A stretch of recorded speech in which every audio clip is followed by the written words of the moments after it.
Eh, Proposal riset saya ini berjudul Pengaruh Literasi Digital Terhadap Kemampuan Berpikir Kritis Mahasiswa PGMI dalam Mata Kuliah PKN.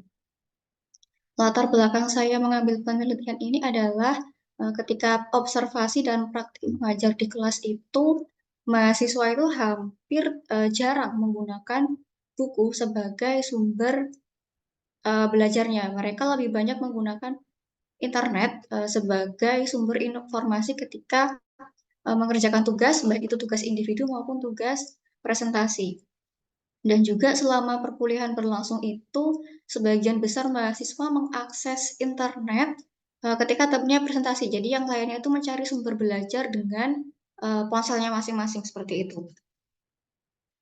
Kemudian kaitannya dengan judul saya itu dari dominansi gadget selama perkuliahan, saya ingin meneliti seberapa besar pengaruh dari literasi digital mahasiswa terhadap kemampuan berpikir kritis mereka dalam mata kuliah PKN. Karena kalau saya lihat dari makalahnya teman-teman mahasiswa di PGMI UIN yang sudah presentasi itu, kebanyakan makalahnya eh, masih terlalu kelihatan banget kalau itu hasil dari internet begitu. Jadi kurang ada tambahan pendapat-pendapat mereka atau referensi dari sumber lain itu kurang banyak seperti itu.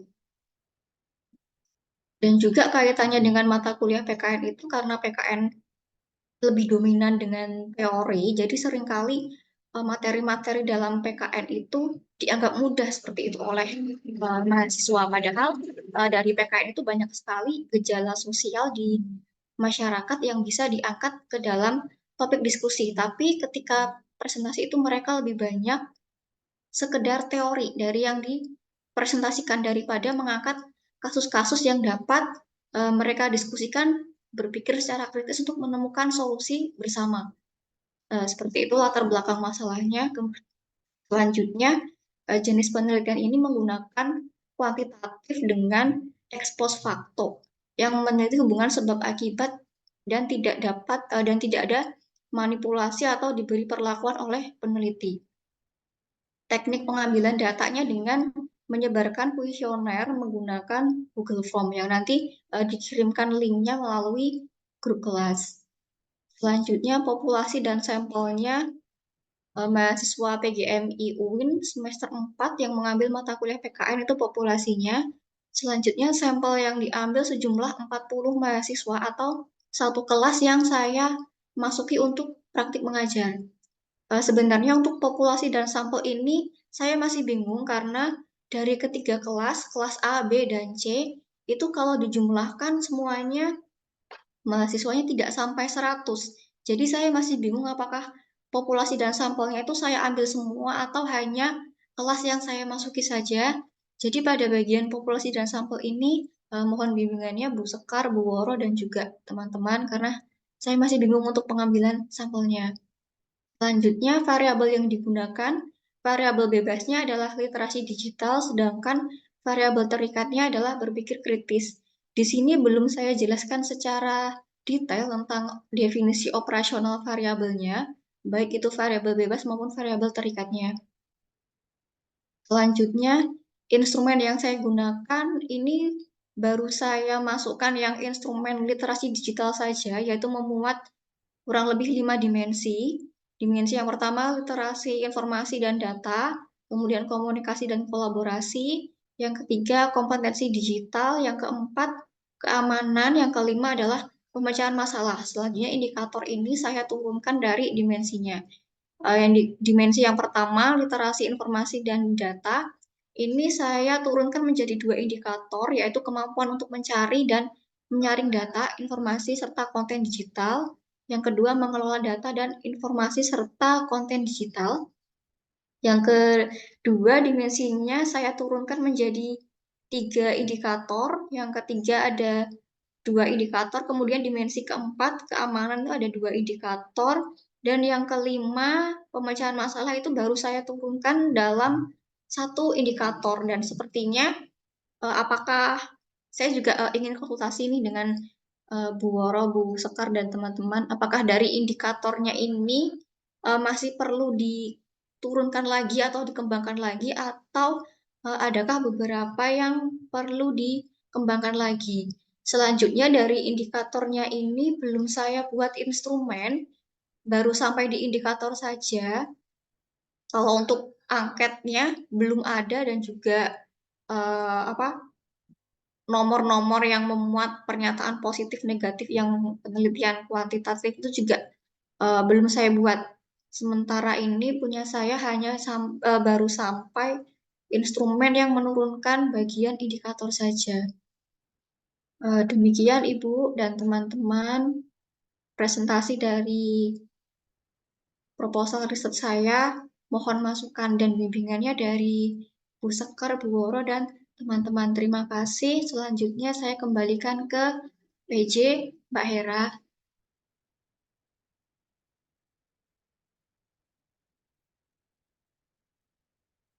Oke, baik. Disilakan Mbak Rifki untuk menanggapi terlebih dahulu. Baik, terima kasih Mbak. Apakah suara saya terdengar? Iya, Mbak, sudah jelas. Oh ya. Untuk dari rancangan bagian Mbak Wahyu sudah bagus menurut saya. Ada keterkaitan secara relevan itu dari pengaruh literasi digital dalam konteks pendidikan saat ini. Lalu juga metode yang digunakan sudah tepat dengan menggunakan kuantitatif. Pengumpulan datanya juga menggunakan kuesioner dalam bentuk Google Forms seperti itu. Kalau dari saya pada bagian sampelnya mungkin bisa lebih ditambahkan lagi karena untuk apa ya, penelitian ekspos fakto mungkin 40 mahasiswa itu masih terlalu sedikit atau kecil. Nah, nanti dapat mempengaruhi kualitas dan generalitas hasil penelitiannya. Itu kalau dari saya Mbak Era. Terima kasih. Terima kasih Mbak Rifki sarannya.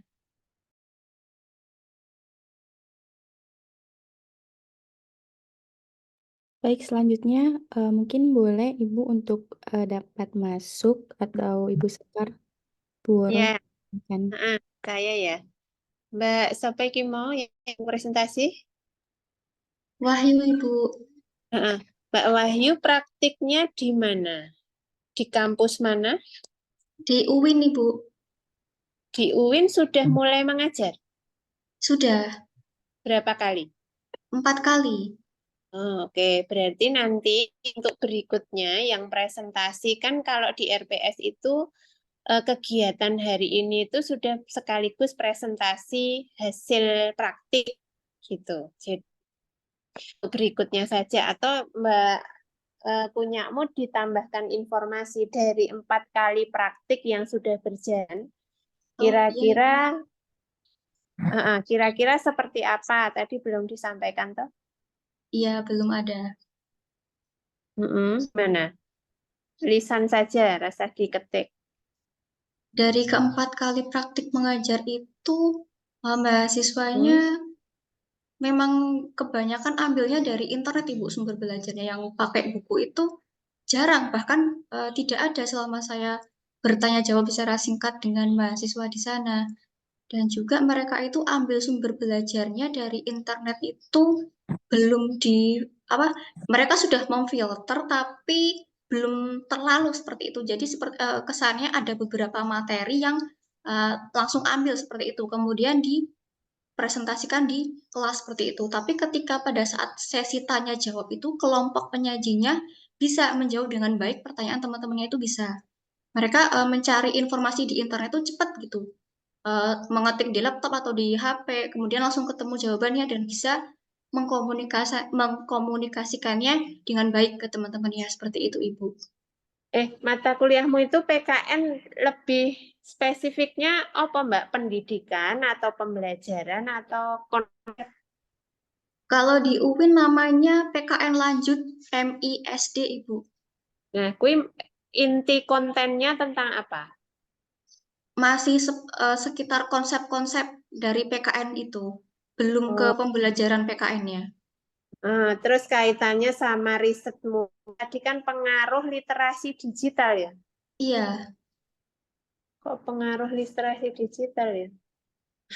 Biasanya ini pengaruh itu yang saya tahu ya, pengaruh cooperative learning tipe jigsaw terhadap gitu. Pengaruh media iki berbantuan apa makromedia flash misalnya terhadap gitu. Karena literasi digital itu kan dia sebagai kompetensi yang diukur. Maka nek tok posisikan sebagai variabel bebas, apa itu bisa masuk? Atau kamu mau Mbak, berargumen kenapa kok memilih atau memposisikan literasi digital itu dia akan berpengaruh kemana gitu? Pi, alasanmu gimana? ya karena kalau hasil dari ketika mengajar 4 kali itu, saya melihatnya kok mereka bisa cepat sekali gitu menyimpulkan dari apa yang mereka peroleh dari internet itu cepat sekali. Pertanyaan dari teman-teman itu mereka browsingnya melalui HP itu cepat sekali dan juga mengkomunikasikannya ke temennya itu juga baik sekali kemampuan komunikasinya. Seperti itu sih Bu, sebatas itu saja. Iya, kan itu klaim ya, karena mungkin kamu belum membaca banyak referensi. Posisinya seperti yang tadi saya sampaikan. Literasi digital itu dia sebagai sebuah kompetensi. Misalnya pengaruh tingkat literasi digital mahasiswa terhadap apa judulmu? Kemampuan berpikir kritis, Ibu.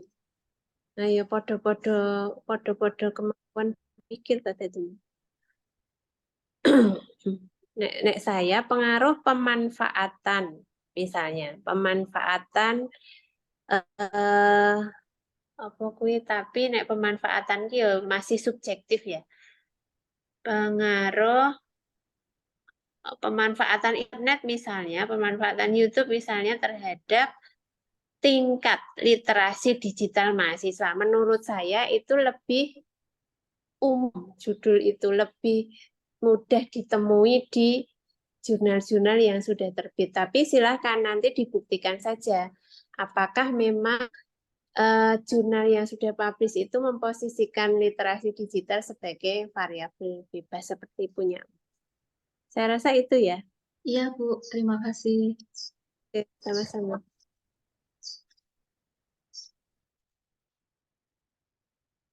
Oke, lanjut saya.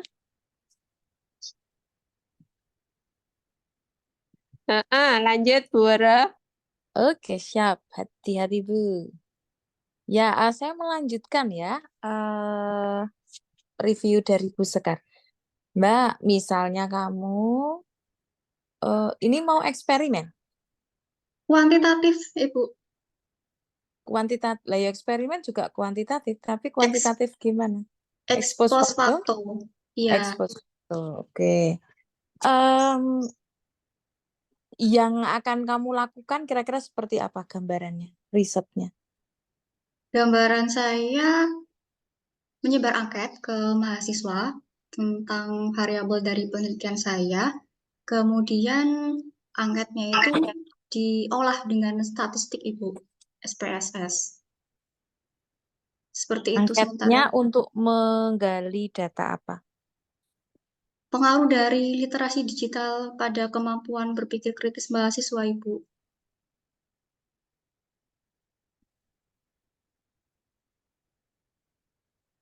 Oke, berarti nanti Sik, sik, sik.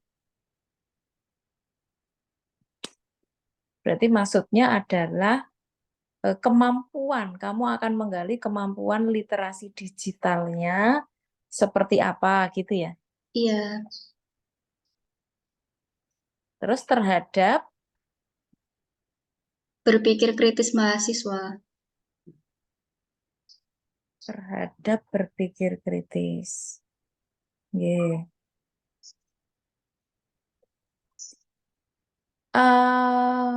Sik, sik, sik. Jadi kalau jadi gini, indikator literasi orang memiliki atau siswa memiliki literasi digital yang baik itu bila apa? Dapat memahami, kemudian mampu menerapkan informasi yang diperolehnya.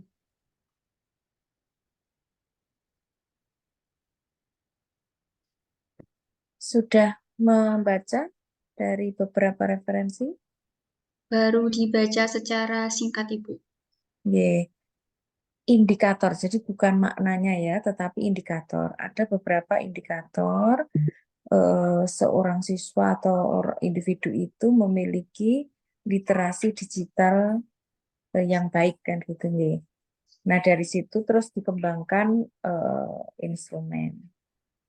Kalau Anda akan mengetahui pengaruh literasi digital berarti maksudnya adalah kemampuan literasinya. Apakah literasinya, jika literasinya berada pada level rendah, kemudian kok berpikir kritis ya? Berpikir kritis ya Mbak Mo? Iya, Hubungannya secara teoritik ya Mbak? tadi mahasiswanya menemukan informasinya di internet. Nah, kemudian informasi itu dapat dengan cepat diproses begitu Ibu untuk dikomunikasikan dengan teman-temannya ketika menanggapi pertanyaan dari teman-teman ketika sesi diskusi tanya jawab. Terus kayak kemampuan berpikir kritis salah satu indikatornya apa?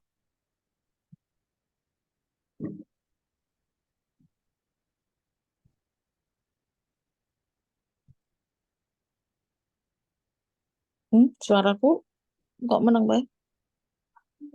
Berpikir kritis indikatornya apa? Mampu menganalisis dari permasalahan,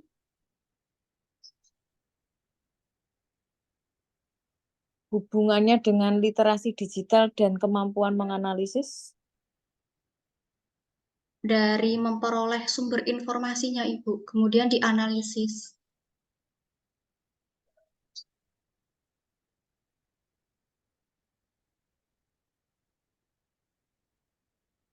Gini Mbak, pertemuan berikutnya ya. Kalau kami lupa Anda sampaikan karena ini untuk membantu Anda.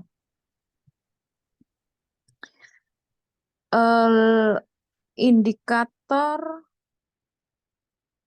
literasi, jadi seseorang memiliki literasi digital itu indikatornya apa saja? Itu yang perlu Anda cari. Nah, berpikir kritis itu bagian dari literasi digital atau bukan? Kalau berpikir kritis adalah bagian dari literasi digital, maka Anda tidak bisa mencari sesuatu yang itu bagiannya kok mau dicari pengaruhnya. Pengaruh jadi apa ya, literasi digital dan berpikir kritis itu tadi nanti dicari. Ya, biar bisa menemukan sendiri. Kalau yang mau dicari misalnya variabel bebasnya adalah literasi digital, Mas, oke. Tetapi terhadap apa gitu. Nanti Anda harus mencari indikator literasi digital itu tadi. Kalau tadi ya saya ulang, jadi kalau kepiye ya, apa malah nek tok walik, kuwi malah pas ya. Jadi cara meningkatkan literasi digital salah satunya berpikir kritis. Permisi Ibu, jadi variabel bebasnya jadi yang berpikir kritis itu ya Bu ya, dibalik. Kalau Anda pakai tetap berpikir kritis ya, itu kalau itu malah make sense. Jadi berpikir kritis itu salah satu indikatornya apa? Oke, kamu tuh udah mempelajari belum kok buat judul itu indikator berpikir kritis apa saja gitu, udah mempelajari belum? Baru secara singkat Ibu, baru sekedar pendapat-pendapat dari para ahli di beberapa jurnal. Ya kudune Belum wis mengarah. ngerti. Iya, Berpikir kritis apa indikatornya? Orang memiliki kemampuan berpikir kritis itu jika apa gitu. kalau sesingkat dari saya membaca jurnal tadi itu ya ketika dia itu disajikan suatu masalah, nah kemudian bagaimana dia menganalisis dari berbagai informasi yang dia terima itu untuk menemukan solusinya, seperti itu Ibu. Misal salah satunya ya melakukan analisis kemudian untuk memecahkan permasalahan. Nah, Iya, seperti itu. bukannya cara itu bisa meningkatkan literasi digital ya, gitu. Jadi kalau variabel yang Anda pakai adalah berpikir kritis dan literasi digital dibalik, Mbak. Begitu. Terus, tapi Anda harus membaca referensi ya. Nah, besok bisa Anda sampaikan di pertemuan berikutnya. Iya, baik Ibu. Kemudian eh, apa namanya? Kalau literasi digital itu menjadi variabel bebas, maka terhadapnya yang perlu Anda ubah. Dan Iya, semua berangkat dari bukan otak-atik peneliti ya, tapi berangkat dari permasalahan di kelas. Kembalikan lagi permasalahan di kelas itu apa?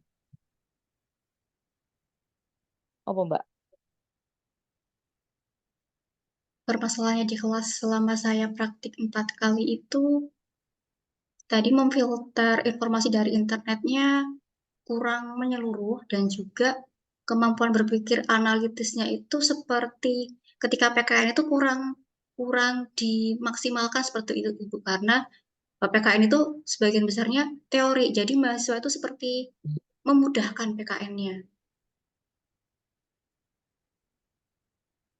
Oke, nggih.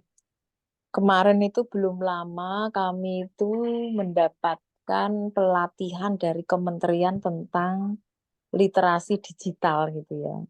Jadi permasalahan itu Anda kategorikan dulu. Apakah itu termasuk etika digital, budaya digital, kecakapan digital, yang satu keamanan digital tapi istilahnya apa gitu ya.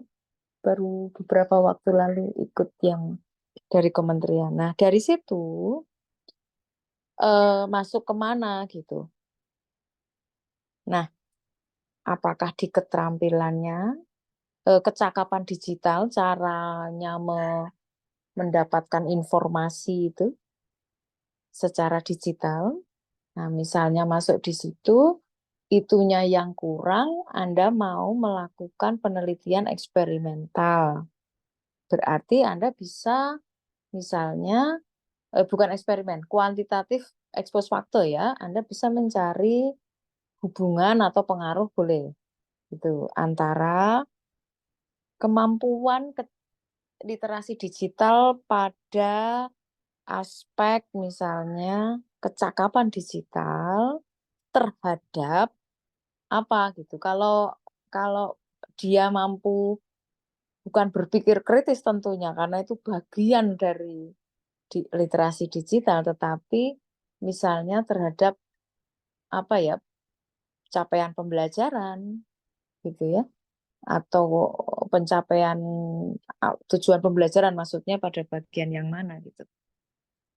Jadi goal yang diharapkan tercapai oleh mahasiswa itu apa? Itu menjadi variabel terikat. Atau Anda bisa juga menempatkan literasi digital itu di bagian variabel terikat.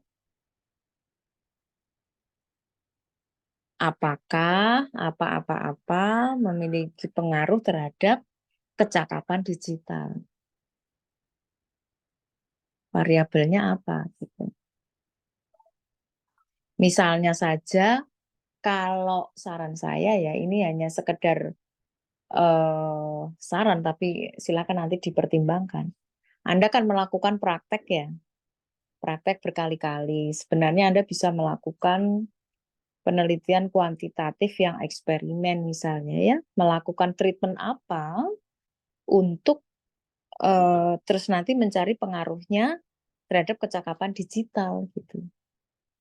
Jadi cara Anda mengajar itu seperti apa supaya mencari pengaruhnya terhadap kecakapan digitalnya misalnya begitu. Sehingga praktek pembelajaranmu itu nanti memang benar-benar mengambil data gitu. Tapi monggo silakan Anda pertimbangkan bersama dosen di kelas itu. Begitu, Mbak. Baik, terima kasih Bu Goro atas sarannya. Nggih. Lanjut, Sinten. Mbak Ira. Iya, Ibu. Baiklah, untuk diskusi penyaji pertama sudah selesai, kemudian dilanjut kepada Mbak Rifki sebagai yang menyampaikan progres kedua. Baik, Mbak.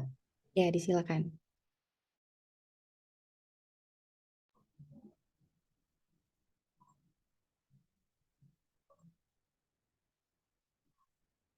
Baik, sebelumnya Assalamualaikum warahmatullahi wabarakatuh.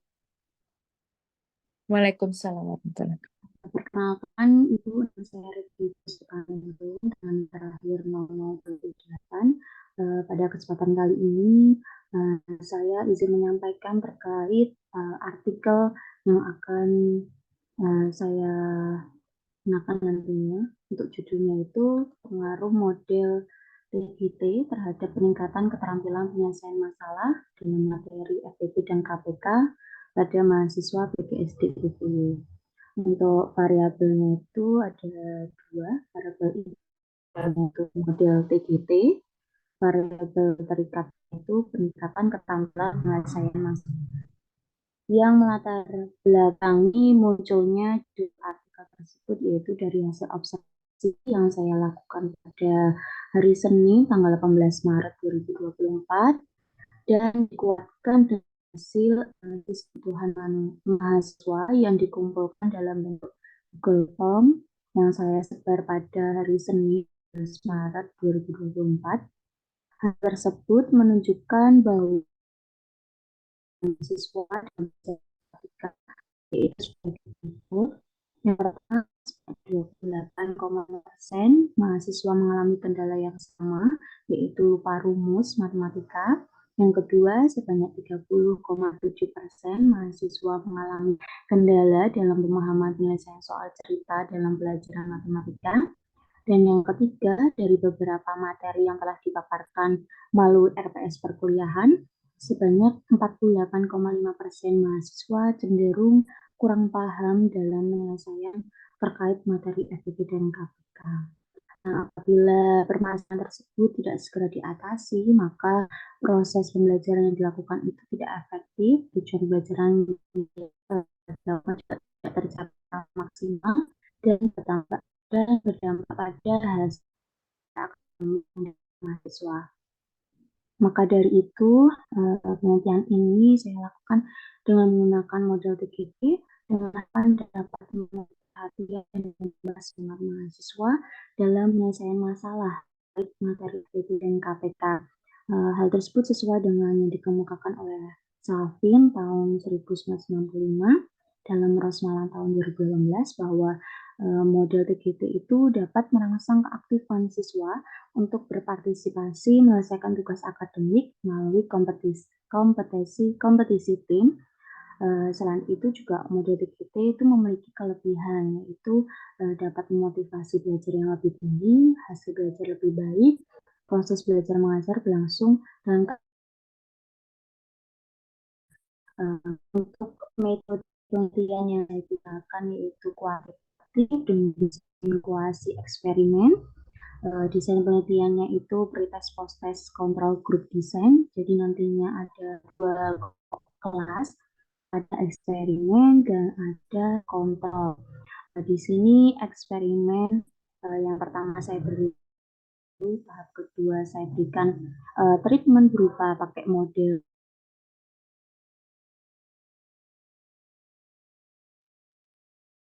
post test, lalu di kelas kontrol itu menggunakan model yang seperti biasanya, yaitu GE atau seperti presentasi seperti biasanya, lalu diberikan post test juga. Untuk populasinya itu sebanyak 68 mahasiswa yang terdiri dari kelas A1 itu ada 36 mahasiswa dan kelas A2 ada 32 mahasiswa. Nah, untuk pengambilan sampelnya itu saya menggunakan pengambilan sampel jenuh karena hasil relatif kecil atau sedikit. Untuk pemilihan kelas eksperimen dan kontrolnya itu dilakukan secara random.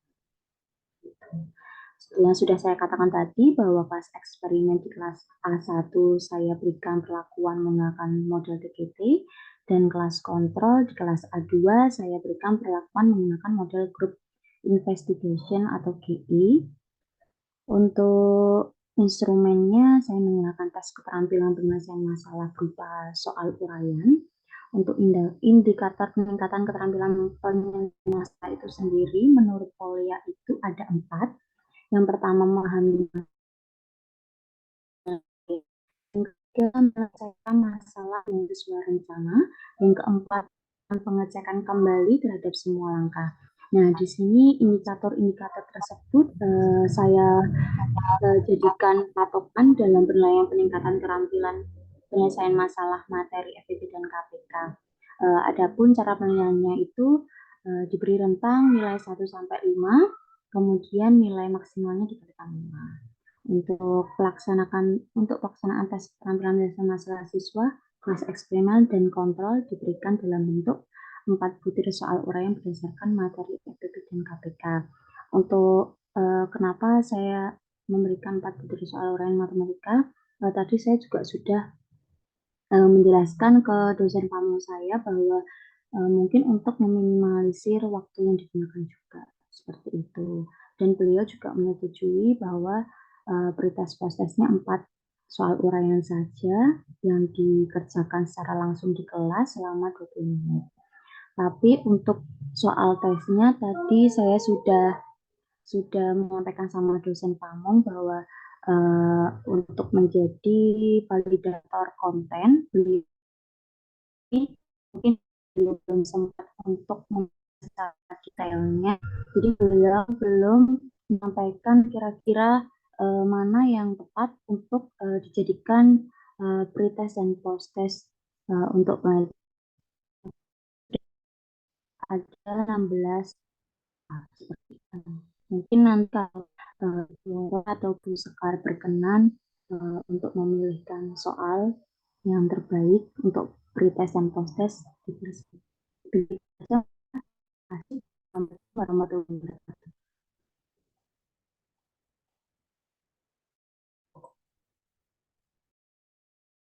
Oke, terima kasih Mbak Rifki. Disilakan kepada Mbak Yunita untuk menanggapi apa yang disampaikan oleh Mbak Rifki. Oh, saya kah? Oke, baik. Terima kasih Mbak Rifki. Mungkin bisa ditampilkan lagi Mbak untuk rancangan risetnya. Saya tadi lupa nulis judulnya.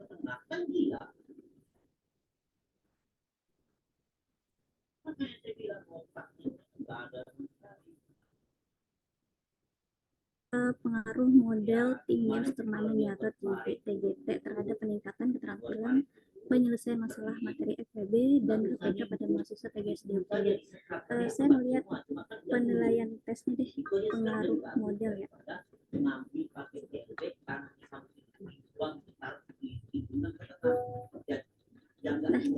untuk pengaruh model ini kan modelnya kan nanti Teams Games turnamen ya. Terus nanti untuk pretest dan post-testnya itu apakah mereka untuk melihat penilaiannya itu dikasih individu atau grup? Jadi masing-masing grup dikasih penilaian untuk menilai apakah ada pengaruhnya atau individu. Sehingga kita bisa lihat pengaruh dari modelnya ini.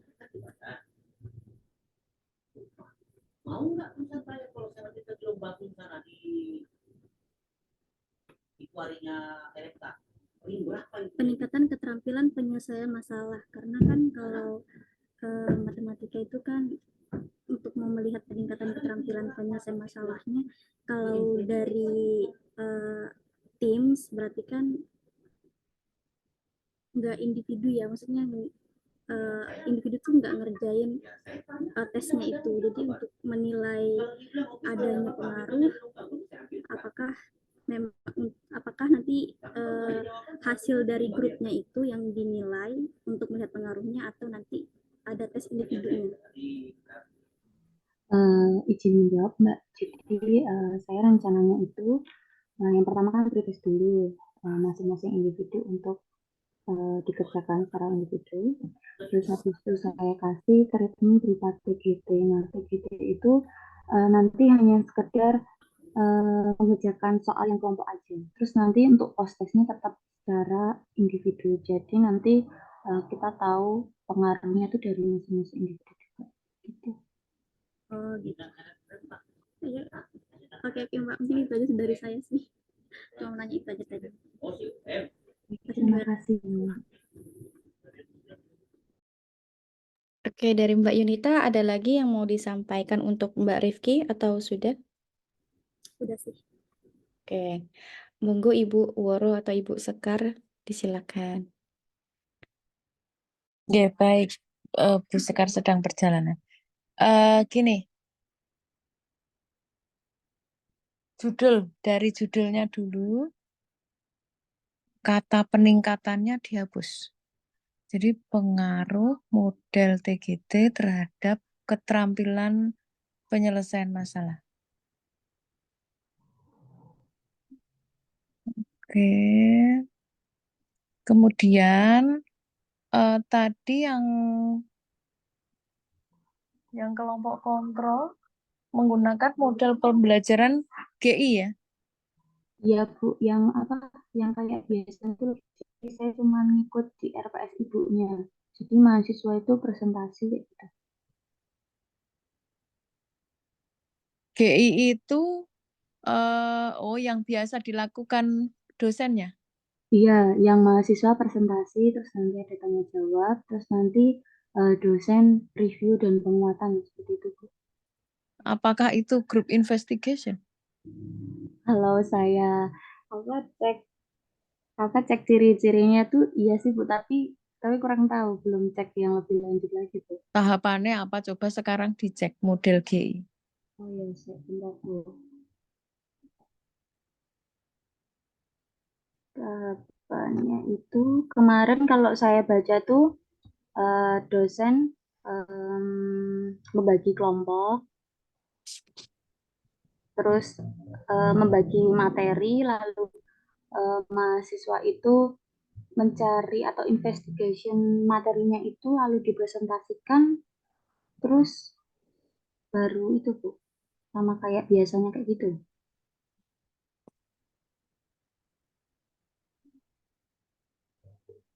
Yang dimaksud Bu Woro itu nyari GI dari referensi, Mbak, bukan dari skill RPS-nya dosen. Ya Bu, iya. Ya, baru mencari. Kemarin Saya ngaku-ngaku. Sekilas enggak Bu, tapi GI. sekilas kemarin saya baca tuh kayak gitu. Cuma sekilas. Bentar Bu. Mana ya? 91. jadi nak gawe judul, ya Anda tuh harus baca dulu, Mbak. Oke.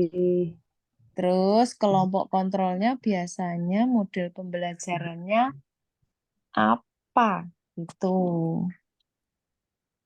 yang biasa dilakukan. Kalau mahasiswa presentasi, apa itu group investigation? Kan gitu. Melaksanakan investigasi. Itu ada definisinya kan? Salah satu tahap di GI itu. Nah, itu apa? Gitu. Kalau di Bukan ilmu RPS, cocoklogi ya, tapi kamu bisa tanya dosennya kan ini di kampus kan. Iya. Jadi pakai model pembelajaran apa, Bu? Tahapannya seperti apa? Kan kamu bisa tanya. Kalau Barangkali DI, barangkali ketika kamu observasi itu sudah separuh jalan, sudah masuk ke tahap yang keberapa begitu. Sehingga kamu perlu tanya ke dosen. Takon urung. kalau kemarin itu kan dikasih RPS kan Bu, sebenarnya sudah ada tulisannya model pembelajaran kooperatif. Tapi kan model pembelajaran kooperatif itu banyak. Nah, saya coba-coba cari yang sekiranya itu kayak sesuai itu Bu tadi presentasi, terus tanya jawab kayak gitu. Nah, itu secara teori apakah itu GI?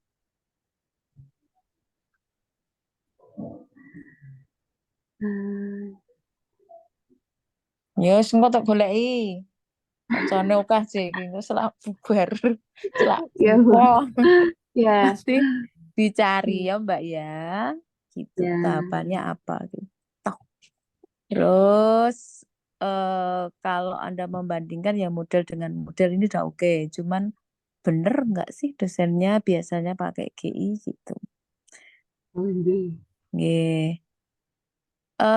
Pengaruhnya terhadap apa tadi Mbak? Keterampilan apa mau? Penyelesaian masalah Bu. Nah, secara teoritik Anda juga harus menganalisis apakah TGT itu memang mendorong keterampilan memecahkan masalah gitu. Apakah GI juga mendorong keterampilan memecahkan masalah misalnya secara teori. Nah, kemudian Anda kan ingin kalau yang GI nggak apa-apa, yang penting cocokkan saja. Kalau yang TGT ini Anda mau mencari pengaruhnya apakah secara teori memang memecahkan masalah. Nah, nanti dibuktikan apakah di kelas UPY itu, di kelas apa itu, mapel apa ini, mata kuliah apa di UPY itu berpengaruh gitu. Begitu, Mbak. Ya Bu, nanti saya tanyakan lagi terkait model yang biasanya digunakan itu masuk ke apa modelnya, lalu saya cari juga terkait dengan indikator. Oke. Jadi pada intinya begini, mengapa memilih TGT untuk apa ya dicari pengaruhnya terhadap keterampilan memecahkan masalah itu kan harus ada landasannya begitu ya. Memilih itu jadi nggak asal langsung aku pakai TGT aja deh gitu ya. Terus dibandingkan dengan KI aja deh gitu ya gitu. Jadi namanya penelitian itu kan ilmiah sehingga semua harus punya dasar teoritik. Begitu, Nduk. Bu, matur suwun. Bu Sekar gimana? Neng Bangjo apa bisa? Nambahin sedikit ya. Oh enggak. Tadi disampaikan kalau apa urgent untuk segera diselesaikan. Nah, gue bahasa PTK ya, Pak. Oh iya. Nanti coba dibenahi karena kemarin sepertinya juga sudah disampaikan berkali-kali ya karakteristik penelitian eksperimental itu seperti apa. Sama-sama memberi perlakuan yang satu istilahnya tindakan tapi orientasinya kan berbeda.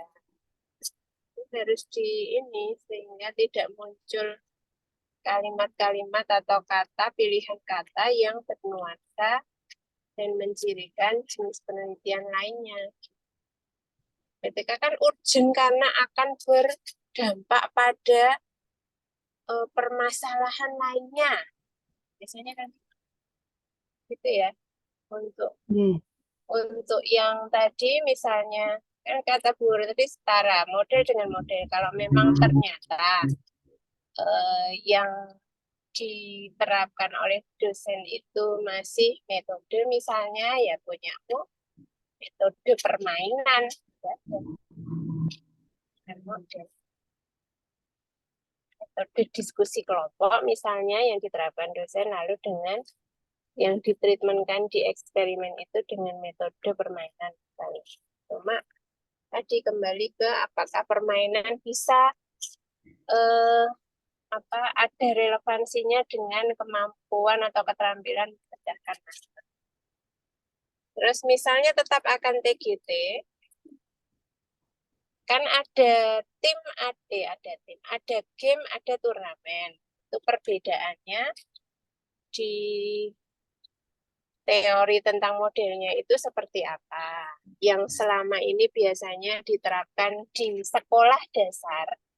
Kalau game itu bisa dilakukan di kelompok kecil. Jadi permainan tetapi hanya melibatkan anggota kelompok. Terus kalau turnamen itu bisa antar kelompok. Jadi misalnya kayak cerdas cermat misalnya semacam itu.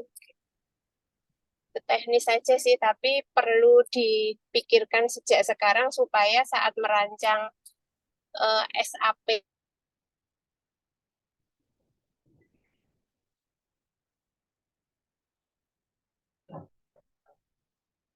Putus, Bu.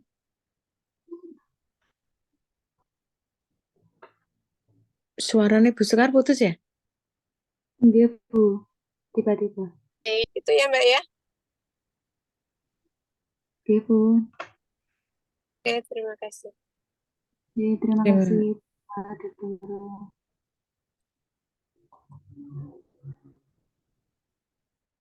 Semangat ya semuanya. Lanjut siapa lagi? Iya, silakan Yunita, Mbak Yunita nanti ditanggapi oleh Mas Raffi ya. Baik, terima kasih Mbak Hera. Oke. Diperhatikan Mas Raffi, tadi yang ngasih review yang sebelumnya tidak memperhatikan ya. Jadi mau mereview bingung. Oke, silakan. Di mana ya?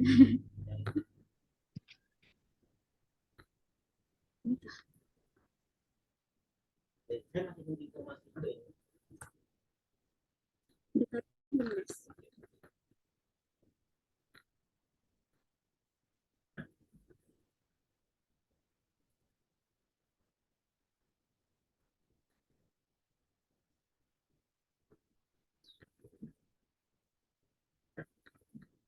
Aduh, udah kelihatan belum?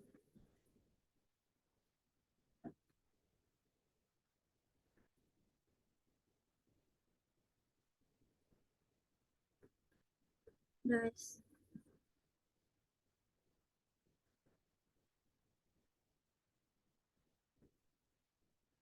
Mas Raffi, udah kelihatan belum share-nya? Oh. Jadi di sini judul saya yaitu pengaruh model project based learning terhadap peningkatan kemampuan kreativitas mahasiswa dalam menulis karya ilmiah sastra puisi. Nah, latar belakangnya itu pendidikan tinggi saat ini kan semakin menekankan pada pengembangan keterampilan kreativitas dan kemampuan berpikir kritis mahasiswa. Salah satunya itu pendekatan yang semakin digunakan dalam konteks ini adalah model project based learning. Kemudian peningkatan kemampuan mahasiswa dalam menulis karya ilmiah sastra puisi merupakan aspek penting dalam pengembangan literasi sastra dan apresiasi seni puisi. Puisi sebagai salah satu bentuk sastra yang paling khas membutuhkan pemahaman yang mendalam tentang struktur bahasa, estetika, dan kreativitas dalam penggunaannya.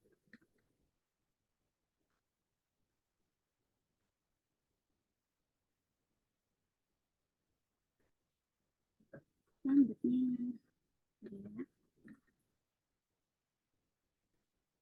untuk jenis penelitiannya, dalam penelitian ini saya menggunakan jenis penelitian eksperimen yang digunakan untuk menguji secara langsung pengaruh project based learning-nya terhadap peningkatan kemampuan kreativitas mahasiswa dalam menulis karya ilmiah sastra berupa puisi menggunakan kata arkais.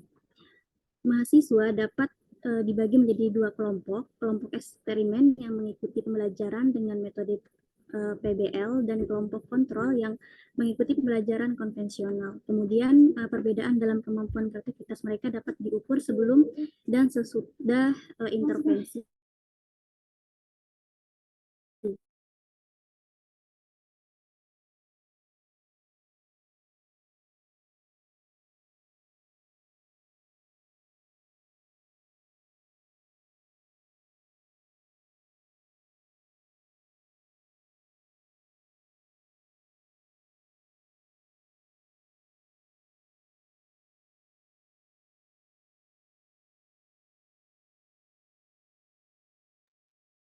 Oh, hilang ya Mbak suara.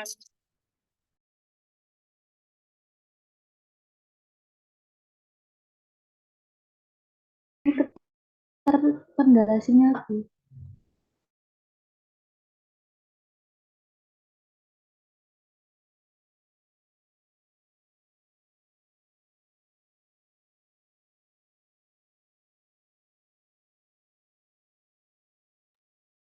Apa yang berikutnya saja, nggih?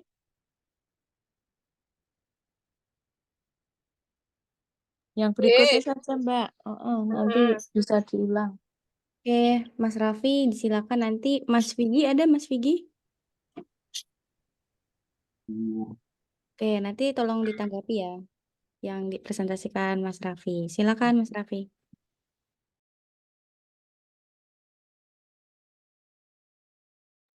Oke, bismillahirrahmanirrahim. Izin share Ibu dan teman-teman.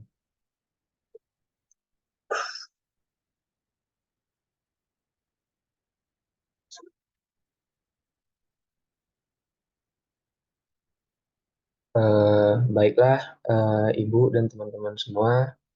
Di sini saya akan presentasikan proposal riset yang akan saya lakukan nantinya. Yang pertama itu judulnya itu ialah pengaruh model pembelajaran discovery learning terhadap pemahaman konsep pada mata kuliah konsep IPA lanjut pada mahasiswa PGMI. Nah,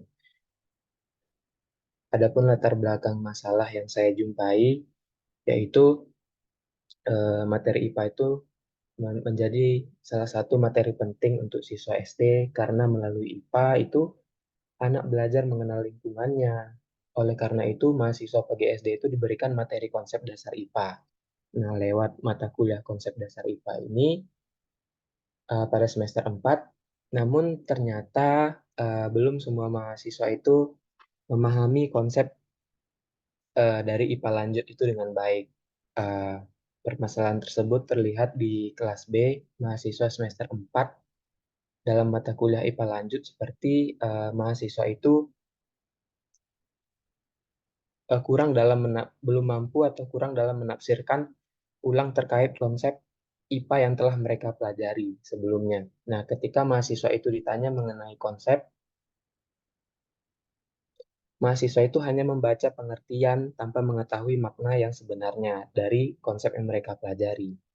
Terus yang selanjutnya yaitu ketika mahasiswa diminta menyelesaikan soal terkait konsep materi IPA lanjut, yaitu mahasiswa merasa kesulitan untuk menerapkannya dalam menyelesaikan soal terlebih lagi menerapkan rumus ke dalam soal atau memasukkan rumus ke dalam soal. Dalam konteks pembelajaran IPA lanjut, pemahaman konsep itu sangat penting sekali bagi mahasiswa, mengingat mahasiswa tersebut akan menjadi guru nantinya dan mengajarkan tentang IPA kepada siswa. Jadi, pemahaman konsep adalah kemampuan seseorang dalam belajar dalam bentuk kognitif. Nah, adapun model pembelajaran yang dibutuhkan dalam pembelajaran IPA adalah model yang mampu membangun pemahaman konsep dalam bentuk pengalaman langsung. Dengan begitu, mahasiswa akan mampu menemukan dan mengembangkan sendiri fakta dan konsep serta menumbuhkan dan mengembangkan sikap dan nilainya. Sebentar, ini ke mahasiswa apa siswa? Mahasiswa, Ibu, saya typo Oh, kayo. kepada mahasiswa. Jadi salah satu model pembelajaran yang dapat digunakan untuk meningkatkan pemahaman konsep mahasiswa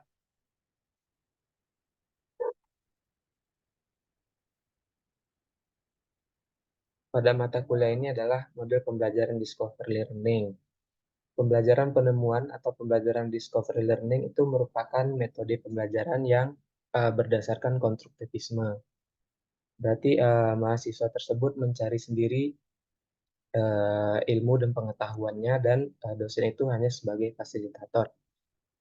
Dan adapun jenis penelitian yang akan saya gunakan yaitu penelitian kuantitatif dengan metode kuasi eksperimen. Nah, desain penelitian ini menggunakan pretest, post-test, control group design dengan menggunakan dua kelas, yaitu kelas eksperimen dan kelas kontrol. Dan sampelnya pada penelitian ini menggunakan keseluruhan dari populasi mahasiswa semester 4 yang mengambil mata kuliah IPA lanjut. Dan sampelnya itu sebanyak 74 mahasiswa terbagi menjadi dua kelas, yaitu kelas A 39 dan kelas B itu ada 35 mahasiswa. Adapun variabel bebasnya pada penelitian ini yaitu model pembelajaran discovery learning dan variabel terikatnya yaitu pemahaman konsep pada konsep dasar IPA. Adapun indikatornya menurut Anderson dan Krathwohl ada 7 indikator aspek pemahaman. Yang pertama ada menafsirkan, mencontohkan, mengklasifikasikan, merangkum, menyimpulkan, membandingkan, dan menjelaskan. Nah, adapun untuk instrumennya, data yang terhimpun dalam penelitian ini itu diperoleh melalui proses pengujian. Nah, pengujian adalah salah satu metode pengumpulan data yang terdiri dari pertanyaan atau latihan yang dimanfaatkan untuk mengevaluasi pemahaman konsep IPA pada mahasiswa. Peneliti menggunakan ujian dalam bentuk esai. Tujuan dari uji ini adalah untuk mengevaluasi dampak pembelajaran yang muncul dari penerapan model pembelajaran discovery learning. Baik, sekian saya kembalikan ke Mbak Hera selaku moderator. Oke, disilakan kepada Mas Vigi bisa menanggapi apa yang disampaikan oleh Mas Raffi.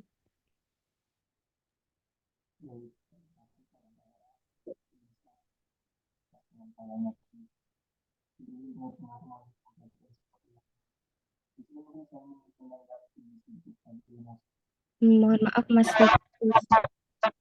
Jelas.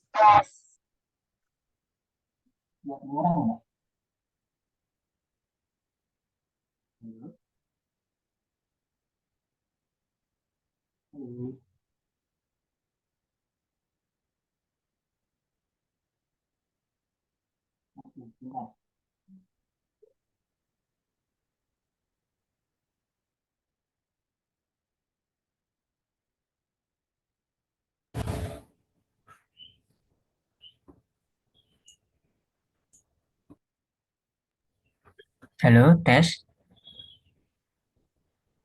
Tes. Ya, aman. Oke. Ya, baik, di sini menanggapi sedikit ya Mas Raffi ya.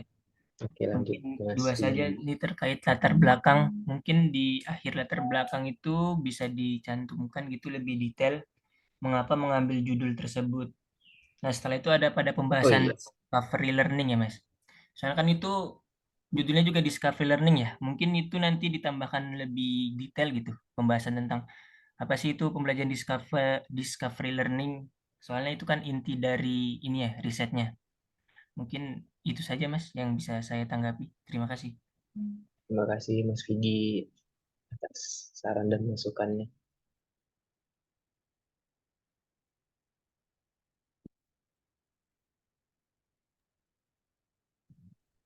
Ya, lanjut saya. Ya, Ibu. Oke. Kayak metode Mas.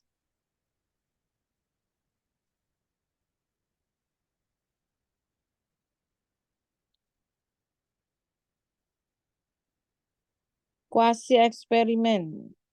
Kontrol. Postes. Non ekuivalen maksudnya.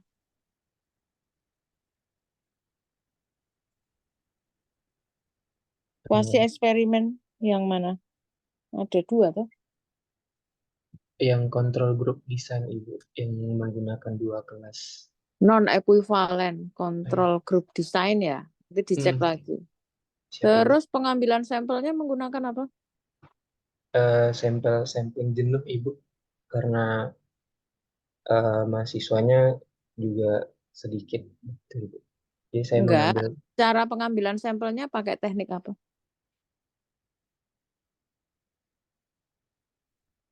teknik sampling jenuh Ibu, saya menggunakannya. Sampling jenuh. Dan ini Anda nulis kok sampling jenuh untuk eksperimen gitu ya? Eh,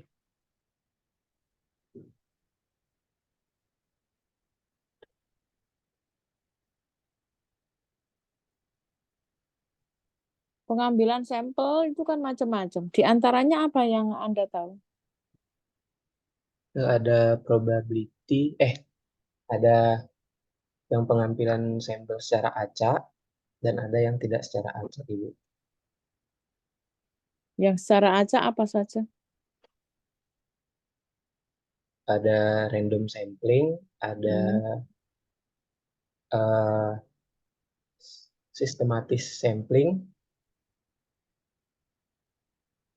lagi. Non acak misalnya pakai apa? Seperti purposive sampling, Ibu. Oke.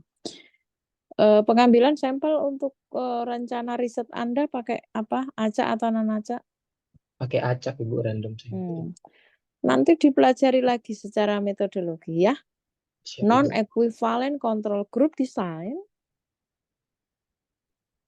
Mengapa mengambil itu, kemudian pengambilan sampelnya secara apa, kamu belajar dulu statistik, baru dimasukkan di sini. Ini keliru. Ya, Ya, Ibu.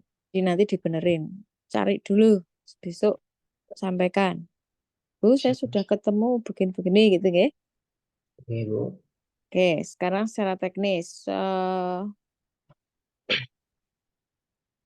Populasinya adalah seluruh mahasiswa di semester 4. Ada berapa kelas? Ada 2, Ibu, kelas A dan kelas B. Oh, populasinya. Berarti Anda satu kelas akan jadi kelompok kontrol, satu kelas akan jadi kelompok eksperimen ya. Iya, Ibu. Populasinya ya mahasiswa di kampus itu. Pemilihan kelompok kontrol dan kelompok eksperimen seperti apa perlu Anda perjelaskan di sini ya. Siap, Ibu. Terus kelompok kontrolnya akan bagaimana pembelajarannya? Untuk kelompok kontrolnya, yaitu saya sama permasalahannya dengan Mbak Riki tadi. Untuk model pembelajaran yang digunakan dosennya, saya belum menggali informasi terkait itu. Oke, berarti Anda menuliskan model pembelajaran yang biasa digunakan oleh dosen. Terus besok cari informasi. Untuk IPA ini berarti discovery learning untuk seluruh materi ya? Iya, Ibu. Karena saya dapat giliran mengajar itu setelah UTS dan itu lebih banyak praktiknya, Ibu. Oke, Anda analisis dulu ya, materi konsep IPA lanjut itu apa saja, Mas? Sudah belum? Fisika, Ibu. Lebih ke fisikanya. Oh, yang sebelumnya itu biologi, yang IPA lanjut itu fisika gitu. Oke, Ibu. Fisika materinya apa saja? Kalau yang besok itu saya materi gelombang, ada cahaya, habis itu listrik dan magnet, Ibu.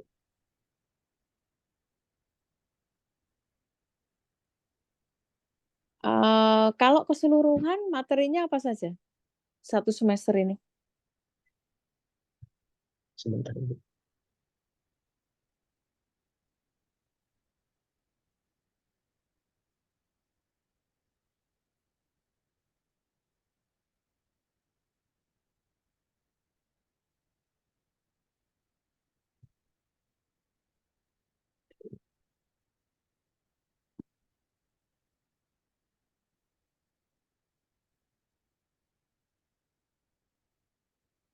Untuk keseluruhan materinya itu ada besaran satuan, ada kinematika gerak lurus, gaya dan hukum Newton, energi, usaha, impuls dan momentum, sifat-sifat zat, suhu dan kalor, gelombang bunyi, gelombang cahaya, optik, listrik, magnet, alam semesta, dan tata surya, Ibu. Oke. Terus nanti yang akan diberi perlakuan untuk materi apa? Pada materi gelombang bunyi, gelombang cahaya, optik, listrik, dan magnet, Ibu. Berapa pertemuan itu? Saya baru maju untuk terbimbing itu baru 1 kali, Ibu. Jadi Yang akan menjadi data riset berapa pertemuan? hmm,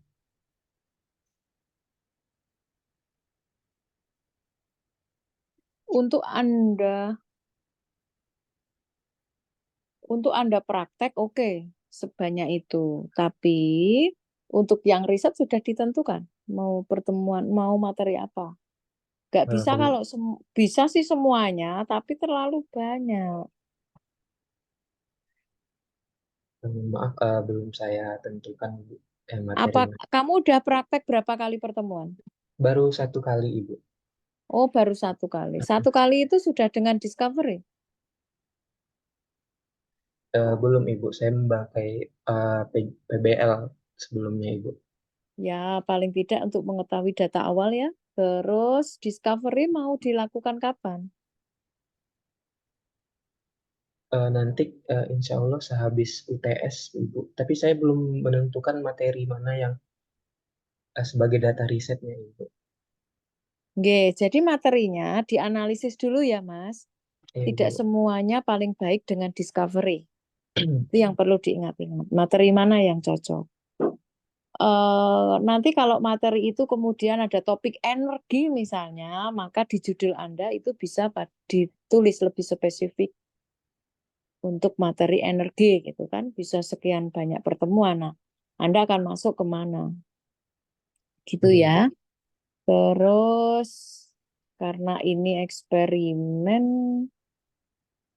untuk riset-riset kecil ini ya bolehlah 4 kali, 5 kali pertemuan ya. Ya 4 kali lah minimal pertemuan itu untuk mengecek keajekan data gitu. Terus kelompok kontrol itu dosennya sama. Sama, Ibu. Oke, sip. Berarti nanti dosennya akan mengajarkan materi itu dengan cara apa, Anda tinggal menanyakan ya rancangan dosennya seperti apa. Terus sudah, jadi tidak ada intervensi apa-apa, cuma Anda menuliskan apa yang dilakukan dosennya, pakai model pembelajaran apa, tahapan bagaimana, hasilnya seperti apa. Sedangkan yang satunya dengan dosen yang sama akan melakukan praktek mengajar atau mungkin dengan dirimu ya, kamu yang di situ melakukan praktek mengajar sesuai treatment yang dirancang. Oke, Ibu. Discovery learning. Kalau saran saya materinya tidak terlalu banyak, tetapi benar-benar discovery learning. Jadi deep, lebih dalam, bukan materinya yang banyak kemudian hanya permukaan. Karena ini ke mahasiswa. Oke. Itu pesan saya. Nggih. Dan Terima di kasih, Ibu. metodologinya dibaca dulu statistiknya, oke? Oke, Ibu. Baik. Dari saya cukup, Mbak Ira. Baik, mungkin Ibu Sekar ada yang ingin ditambahkan? Oke.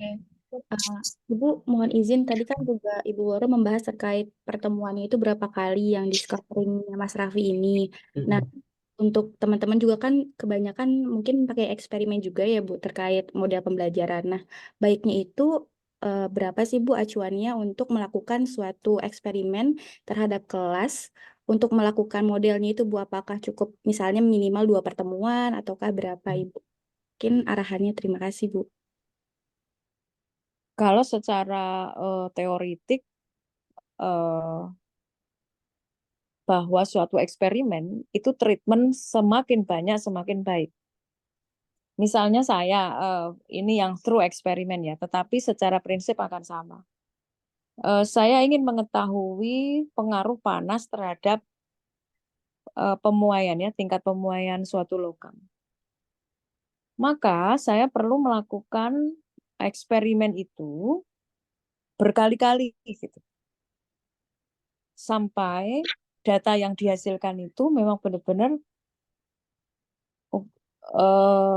kalau secara teoretik begitu, idealnya adalah sampai tak terhingga. Tapi kan itu nggak mungkin. Maka kemudian dibatasi. Nah, pembatasan itu kalau di eksperimen di laboratorium, biasanya kami melakukan eksperimen itu 10 kali. Nah, untuk yang human, ini kan kuasi eksperimen. Jadi eksperimen yang semu. Karena ingin mengetahui apakah data ini cenderung sama. Misalnya maksudnya gini, kecenderungannya naik atau kecenderungannya turun, maka 1 kali treatment tidak mungkin bisa mengetahui trennya. Logikanya begitu. Maka kalau tren itu membuat garis itu loh, garis hubung. Satu titik ke titik berikutnya, itu titik pertama misalnya terhadap pemahaman konsep ya, nilainya rata-rata 8. Kalau hanya 1 titik, kan nggak bisa mengetahui tren. Nggak ada kemiringan garis, nggak ada kecenderungan kalau saya hubungkan dengan grafik. Maka minimal untuk mencari kecenderungan itu 2. Maka kalau 2 titik kan bisa dibuat grafik. Nah, tapi apakah itu aja? Perlu penambahan data lagi, kan gitu. Barangkali setelah titiknya 8, kemudian ke titik 5, oh turun. Ternyata yang ketiga itu malah naik. Kalau terjadi perbedaan turun lalu naik, Anda harus lagi. Jadi 1, 2, 3, 4. Gitu loh.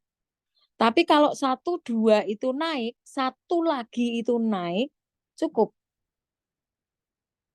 3. Sehingga amannya minimal 3. Kalau 4 lebih baik. Bahkan di Bu Sekar itu kalau sudah tesis 8, jauh lebih baik. Karena semakin banyak semakin baik. Nah ini karena masih riset kecil, latihan ya 3 minimal. Atau mungkin Bu Sekar punya kebijakan lain, monggo.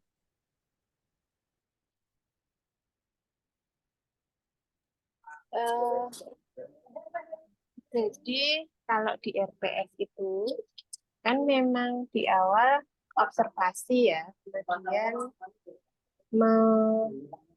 observasi sekali pertemuan, lalu mulai praktik itu dicermati lagi di RPS Mbak Hera. Coba ditampilkan, dicermati sama-sama. Di situ kira-kira jika semua diberlakukan sama bahwa untuk yang melaksanakan eksperimen itu 4 kali atau tadi 3 kali, berarti kan bisa terpenuhi lah. Karena total praktik setiap mahasiswa itu termasuk observasi. Itu kan ada 7 kali kalau di panduan. Jadi saya rasa nggak masalah ketika disamakan semuanya minimal 3 untuk yang eksperimen. Oke, nggak apa-apa. Bisa. Ya, terima kasih Bu Sekar. Jadi sesuai agenda RPS masih memungkinkan ya untuk pengambilan data itu. Gitu. Oke, Bu. Berarti minimal 3 pertemuan untuk melakukan eksperimen ya, Bu, menerapkan modelnya. Iya, betul. Catatannya kalau nanti naik, turun, pertama tinggi, turun, lalu naik, 1 lagi jadi 4. Jadi 3 sampai 4. Tapi kalau naik, 3 cukup. Oke, Bu, berarti untuk teknisnya mungkin biar teman-teman juga tergambar, misalnya untuk di eksperimen pertama materinya misalnya bangun datar, Bu. Terus nanti dilakukan post test, kemudian misalnya hasilnya kan itu hasil pertama. Kemudian untuk eksperimen 2 materinya bangun ruang misalnya, Bu. Terus nanti diposteskan lagi itu nanti hasilnya naik lagi misalnya. Nah, itu berarti juga mengindikasikan itu eksperimennya berjalan bagus tuh terkait model tersebut. Lalu nanti diujikan lagi di materi ketiga dan itu hasilnya naik lagi baru udah stop gitu ya Bu, udah cukup gitu ya Bu. Nggih, tapi ini eksperimen yang perlu diperhatikan ini bukan PTK. Iya. Kalau PTK materi berjalan, kalau eksperimen karena kelasnya sama, maka materinya setara. Oh iya Bu, Jangan berarti sampai materinya akan jauh lebih sulit. oh iya. Nanti tidak ada kontrolnya untuk kontennya. Oke Ibu, terima kasih banyak penjelasannya. Terima kasih Ya. banyak masukannya Ibu, Bu Woro, Bu Sekar. Terima kasih banyak Ibu. Nggih, masih berapa ya? Sudah 2:30. Tadi Mas Vigi, mungkin selanjutnya nanti Mbak Yunita, tadi sinyalnya yang terlempar itu Bu, jadi 2 lagi, gimana Bu? Oh, kita seharusnya sampai jam berapa? Aku ngulang ya setengah telu. 14.30. Udah besok lagi nggak apa-apa. Tadi kan masukannya itu bisa dipakai refleksi yang belum apa. Oh ya. Cukup aja. Oh, nggih. Terima kasih Bu Sekar. Jadi yang 2 berikutnya ya. Baik Ibu. Nggih. Oke, karena ini pertemuan terakhir sebelum libur Hari Raya Idul Fitri, saya dan Bu Sekar menyampaikan selamat Hari Raya Idul Fitri bagi yang merayakan. Mohon maaf lahir dan batin, yang mudik hati-hati. Oh, nggak usah ke susu. Susu ki apa? Nggak usah tergesa-gesa, yang penting selamat. Terus yang ada yang non-muslim di sini, selamat berlibur.